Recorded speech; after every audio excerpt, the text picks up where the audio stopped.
اپنے آپ کو چھوٹا بنانے سے آدمی چھوٹا نہیں بنتا ہے۔ یہ جو دل کے اندر صفت ہوتی ہے کہ لوگ میری عزت کریں، میرا احترام کریں، مجھے کوئی عہدہ مل گیا، اب میں کسی مجلس میں حاضر ہوا، مجھے اسٹیج پر نہیں بٹھایا جا رہا ہے، میرے دل کے اندر بات آ رہی ہے دیکھیے میری کوئی عزت نہیں ہے، پھر میں غصے سے چلا جا رہا ہوں، یہ تکبر کی علامت ہے، بڑائی کی علامت ہے۔ اس کو اللہ کے رسول صلی اللہ علیہ وسلم نے کبھی پسند نہیں کیا، یہ تو شیطان نے کیا تھا۔ شیطان کو جب اللہ تعالیٰ نے جنت سے بھگا دیا تو اس نے انتقام کی قسم کھائی۔ میرے دینی اور ایمانی بھائیوں، بزرگوں اور دوستوں، اللہ کے رسول صلی اللہ علیہ وسلم کے اندر اللہ تعالیٰ نے جو خصوصیات رکھی تھی ان میں ایک بہت بڑی خصوصیت یہ تھی کہ اللہ کے رسول صلی اللہ علیہ وسلم تمام انبیاء کے سردار ہونے کے باوجود اپنی بڑائی کا کبھی کسی کے سامنے اظہار نہیں کیا کرتے تھے۔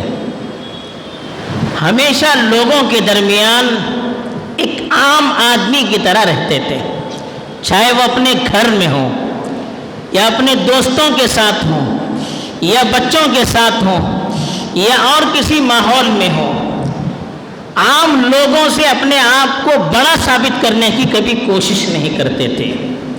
یہ جو اللہ کے رسول کی صفت تھی، اس صفت کو تواضع کہتے ہیں۔ تواضع کے معنی آتے ہیں اپنے آپ کو چھوٹا کرنا، وضع کے معنی آتے ہیں گھٹانے کے۔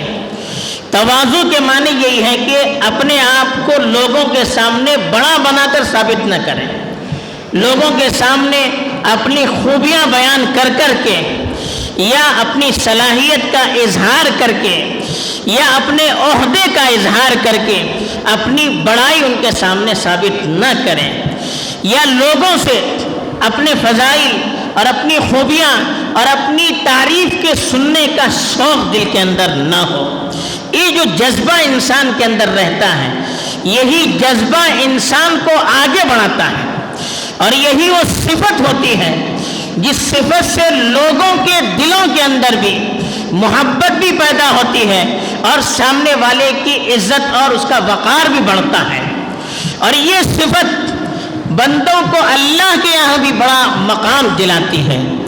اللہ کی طرف سے بھی اللہ کے رسول صلی اللہ علیہ وسلم کو اس صفت کے اختیار کرنے کی ترغیب دی گئی تھی۔ وَاخْفِضْ جَنَاحَكَ لِمَنِ اتَّبَعَكَ مِنَ الْمُؤْمِنِينَ، آپ سے فرمایا کہ جو مومن آپ کے پیچھے چلتے ہیں، آپ کے ساتھ رہتے ہیں، ان کے سامنے اپنے بازوؤں کو جھکا دیجیے، یعنی ان کے ساتھ چھوٹا بن کر رہیے، ان سے گھل مل کر رہیے، ان کے سامنے اپنی بڑائی کا اظہار نہ کیجیے۔ یہ اللہ کے رسول صلی اللہ علیہ وسلم کو تعلیم دی گئی تھی، اور قرآن کی آیات بھی آپ کے سامنے تھی کہ تِلْكَ الدَّارُ الْآخِرَةُ نَجْعَلُهَا لِلَّذِينَ لَا يُرِيدُونَ عُلُوًّا فِي الْأَرْضِ وَلَا فَسَادًا۔ اللہ کی طرف سے یہ بات بتائی جا چکی تھی کہ آخرت کا جو ٹھکانہ ہے، جنت کی جو ترغیب دی گئی ہے، خوشخبری سنائی گئی ہے، یہ ان لوگوں کے لیے ہے جو زمین پر بلندی چاہتے نہیں ہیں، بڑائی چاہتے نہیں ہیں، اپنے آپ کو بڑا بن کر ثابت کرنا نہیں چاہتے اور زمین پر فتنہ اور فساد مچانا نہیں چاہتے ہیں۔ ان لوگوں کے لیے اللہ نے جنت تیار کر رکھی ہے، اور بڑائی اور فتنہ اور فساد یہ لازم ملزوم ہے۔ جو اپنے آپ کو بڑا ثابت کرنے کی کوشش کرے گا، اب اس کے راستے میں جو بھی رکاوٹ ڈالے گا اس کے لیے وہ لڑائی جھگڑا اس سے کرے گا اور فتنہ اور فساد معاشرے میں برپا کرے گا۔ یہ لازم اور ملزوم چیزیں ہیں، اس لیے اللہ کی طرف سے آپ صلی اللہ علیہ وسلم کو اس کی ترغیب دی گئی، اور اللہ کے رسول صلی اللہ علیہ وسلم نے عملاً اس کو ثابت بھی کر دیا۔ اور اللہ کے رسول کے اندر یہ صفت کیوں پیدا نہ ہوتی؟ اس لیے کہ اللہ کے سامنے اللہ کے رسول صلی اللہ علیہ وسلم اپنی بے بسی کا اس طرح سے اظہار کرتے تھے، اور اللہ تعالیٰ کی صفات اللہ کی عظمت، اللہ کی بڑائی، اللہ کی قدرت، اللہ کا علم، یہ ساری صفات اللہ کے رسول صلی اللہ علیہ وسلم کے سامنے اس طرح سے کھل کر آئی ہوئی تھی کہ اللہ کے رسول اللہ کے سامنے اپنے آپ کو بالکل چھوٹا سمجھتے تھے، کمتر سمجھتے تھے۔ یہ جو صفت تھی اس کی وجہ سے اللہ کے رسول صلی اللہ علیہ وسلم لوگوں کے سامنے بھی اپنے آپ کو چھوٹا بنا کر پیش کرتے تھے۔ جس کے اندر جتنا اللہ کی عظمت کا علم ہوتا ہے وہ اپنے آپ کو اتنا چھوٹا اور کمتر محسوس کرتا ہے۔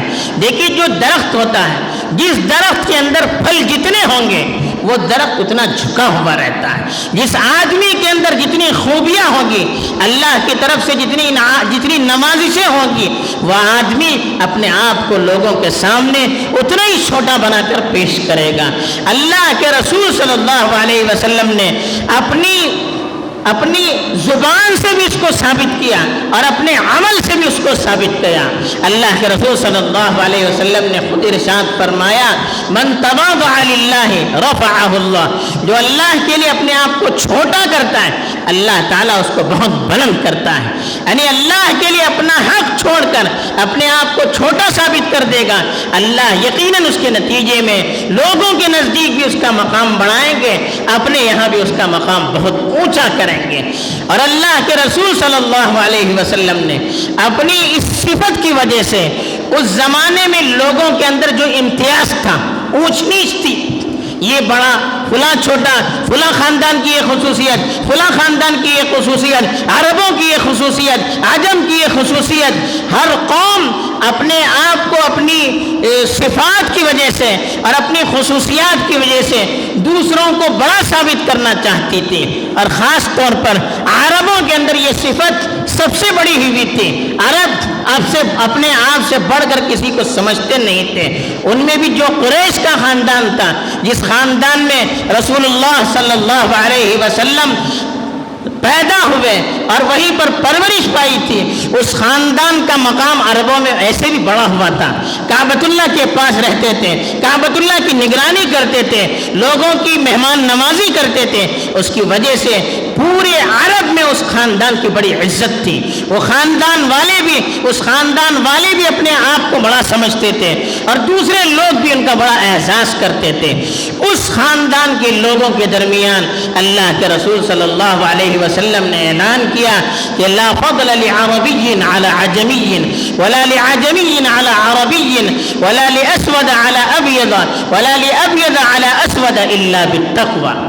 کہا کہ کسی عربی کی کسی غیر عربی پر، کسی غیر عربی کی کسی عربی پر، کسی کالے کی کسی گورے پر، کسی گورے کی کسی کالے پر کوئی فضیلت نہیں ہے۔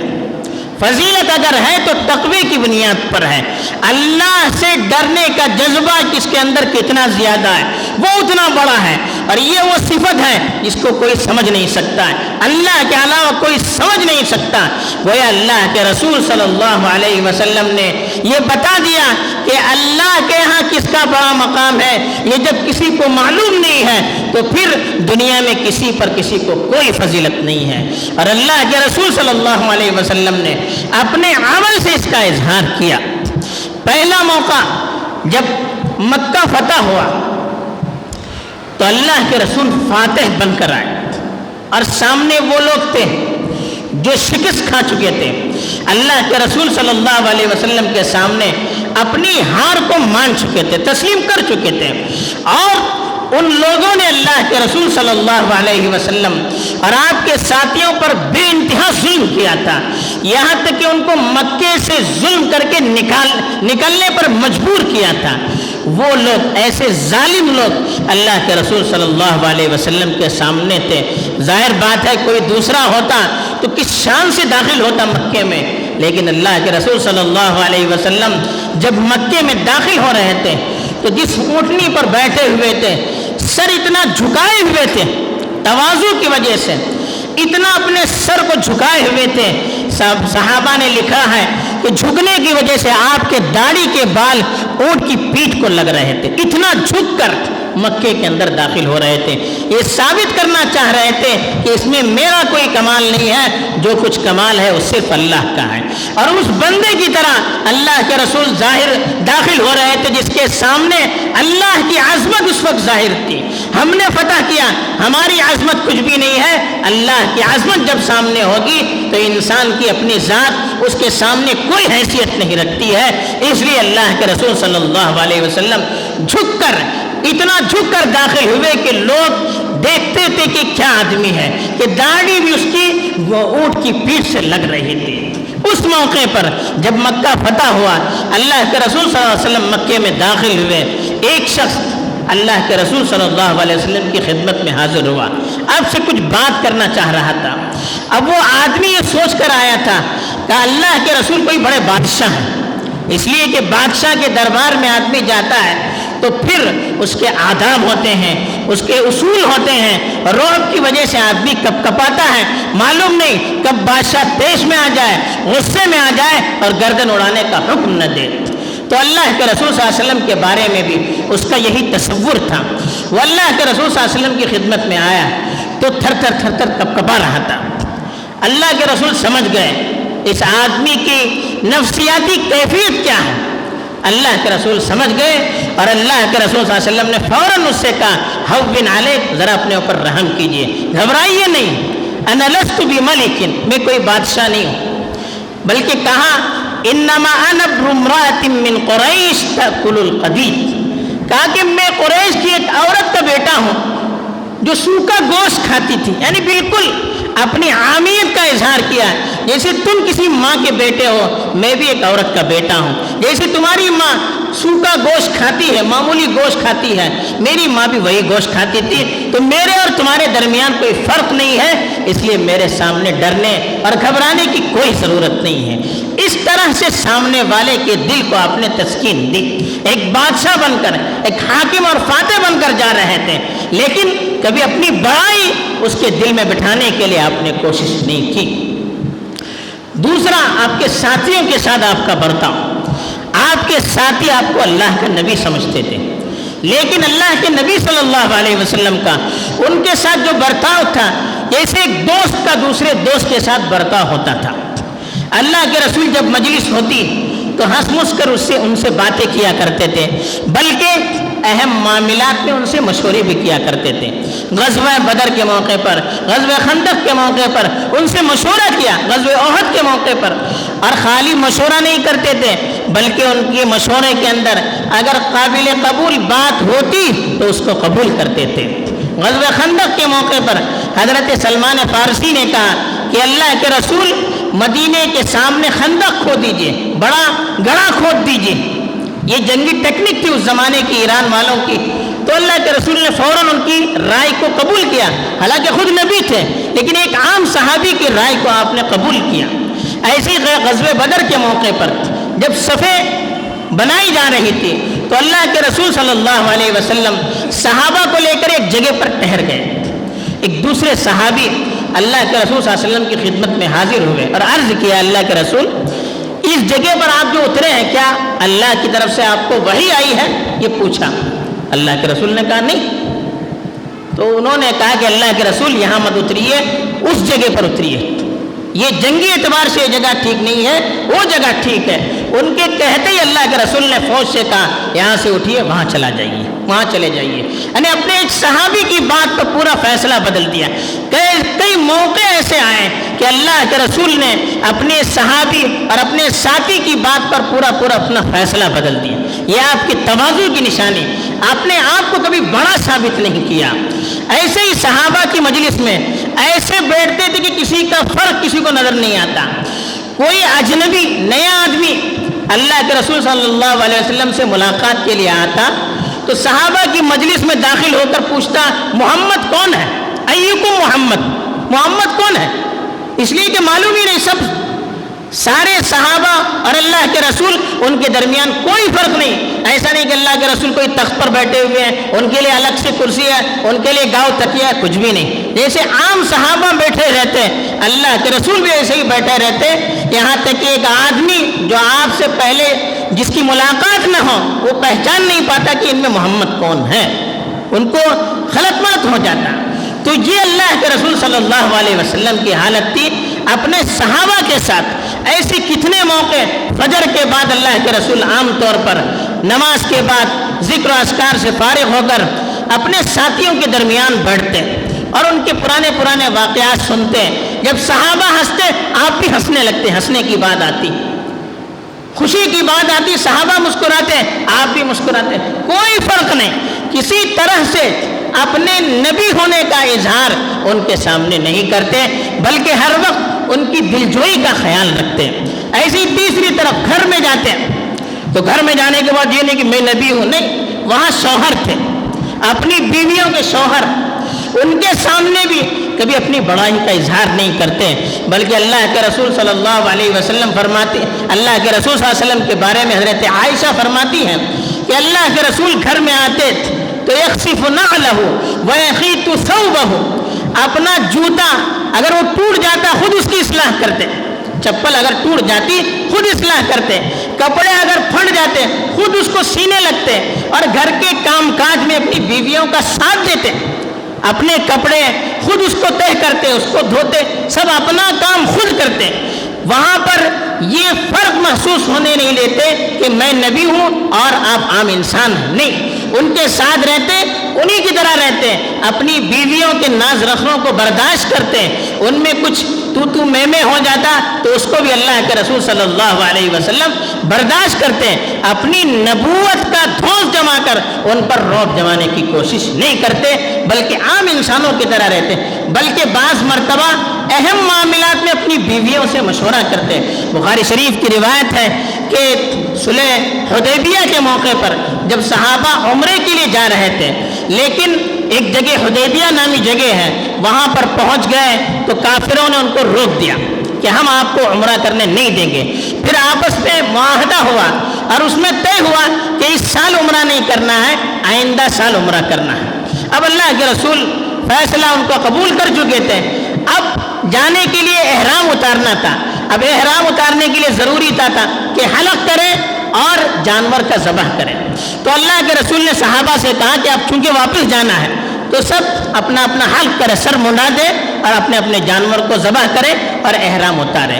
لیکن صحابہ اتنے پریشان تھے کہ اللہ کے رسول کے ایک اشارے پر اپنی جانوں کو قربان کرنے والے اس موقع پر اتنے پریشان تھے کہ اللہ کے رسول کے کہنے کے باوجود وہ اس پر عمل نہیں کر پائے۔ اللہ کے رسول پریشان ہو گئے اور اپنی بیوی حضرت ام سلمہ کے گھر میں چلے گئے۔ حضرت ام سلمہ نے تاڑ لیا، چہرے سے پریشانی کو محسوس کیا اور پوچھا کہ کیا بات ہے۔ اللہ کے رسول نے پورا واقعہ بتایا تو حضرت ام سلمہ نے کہا اگر آپ چاہتے ہیں کہ وہ لوگ حلق کریں اور ذبح کریں تو میں جو کہتی ہوں اس پر عمل کیجیے۔ اللہ کے رسول نبی ان سے کہہ رہے میں جو کہہ رہی ہوں اس پر عمل کیجیے۔ اللہ کے رسول دیکھیے کتنے متواضع، کہا جی بتائیے کیا کروں۔ کہا آپ چپ چاپ گھر سے نکلیے، اپنے بال خود سے منڈوائیے، اپنا جانور خود ذبح کیجیے، پھر دیکھیے لوگ کیا کرتے ہیں۔ اللہ کے رسول صلی اللہ علیہ وسلم نے ان کے مشورے کو قبول کیا اور گئے، اپنا بال منڈایا۔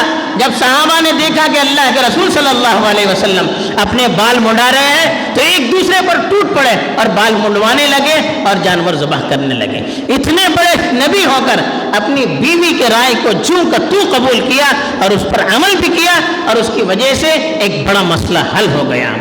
ایسے ہی چوتھی طرف اللہ کے رسول صلی اللہ علیہ وسلم بچوں کے ساتھ بھی، چھوٹے بچے ہوتے ان کے ساتھ بھی اچھا برتاؤ کر کے کھل کر ملتے۔ حضرت انس بن مالک رضی اللہ تعالیٰ عنہ جو 9 سال کی عمر میں آپ کی خدمت میں آئے تھے اور آپ ہی کی خدمت میں مرتے دم تک لگے رہے، وہ کہتے ہیں کہ اللہ کے رسول صلی اللہ علیہ وسلم مدینے کی گلیوں سے گزرتے تھے تو وہاں انصار کے بچے کھیل رہے ہوتے تو خود سے ان کو سلام کرتے تھے۔